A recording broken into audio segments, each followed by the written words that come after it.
Hi, I'm Rob Cram, and today we're taking a look at Metro Last Light. Metro 2033 was a pretty neat game but riddled with glitches. It contained a stealth system that was somewhat broken until 4A Studios released a patch to fix the issues. The story was interesting, based on the novels by Russian author Dmitry Glukhovsky, telling a tale of a ravaged and post-apocalyptic world where humanity is forced to live underground, and in this case, the old metro system of Moscow. Metro Last Light follows on from the first game, but this time comes out fighting with improved gameplay and a morality system which affects the game's conclusion. Players assume the role of Atom, the same silent protagonist from the first game, a highly skilled ranger with a connection to the first game's main enemy, the Dark Ones. The story is very different this time and delves within the minds of those in control of people's lives, showing off the desperation and lust for power. The game is all about discovery, as players are led from one scenario to another with some choice thrown in as to how they interact and what playstyle to adopt. On the surface, Last Light is a well-competent first-person shooter with tight controls, decent aiming, and this time a bit hit indicator to show headshots and connecting rounds. You can tell 4A have ramped up the action during firefights, but have maintained the stealth elements for those who would rather befriend the darkness. The game is much more enjoyable to play when sneaking and taking out guards one by one, or not at all, and it's clear the level design is such that multiple paths are offered. There's some excellent use of lighting, and stealth is shoehorned into tight corridors and boxed rooms, and whilst ultimately leaving the player shrouded in darkness, provides a foreboding sense of fear as enemy flashlights highlight their locations, often aiding your sneaking progress as a result. The game throws countless contrasting moments at players as they reach settlements filled with men and women this time, struggling to make best of a bad situation. There's even some adult sections thrown in, which makes for some light entertainment, but also are indicative of man's willingness to survive. It's usually during these populated locales that Atom can upgrade or sell weapons and buy ammo using the game's two-tier ammo system for the first time.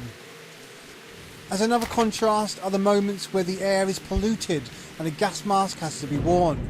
It's here where the enemies become the mutated forms of animals which pose their own set of challenges.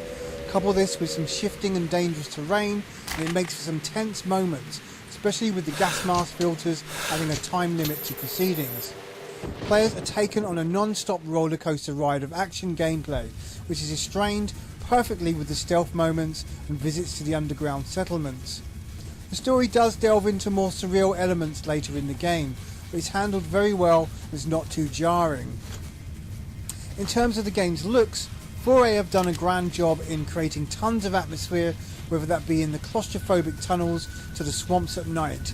Last Light is a very nice looking game indeed, with plenty of character models and neat touches such as having to wipe grime and blood from the gas mask visor.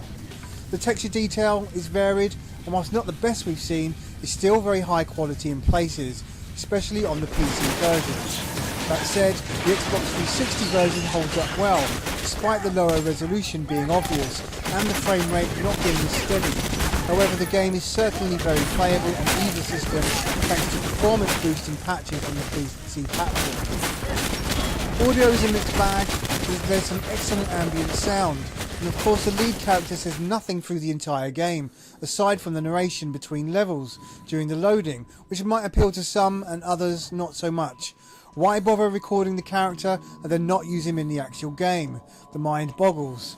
The rest of the audio is fairly decent, if you can take Russian accents and not to think of more comedic representations we've seen in other games.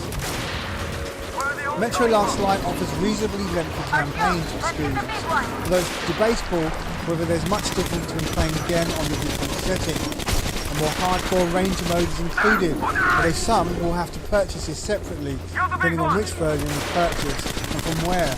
This is a terrible move from 4A and not something we're going to debate here. Ranger mode ramps up the difficulty and makes changes to the HUD for a more realistic experience, which is worth a shot for purists, but essentially it's the same game.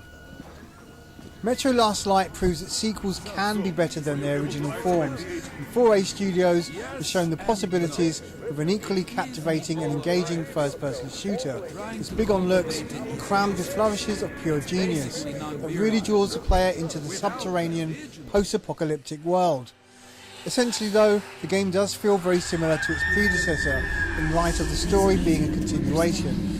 The gameplay is much better, has refined shooting mechanics and a stealth system that works this time, but could have been a little more imaginative with its locales.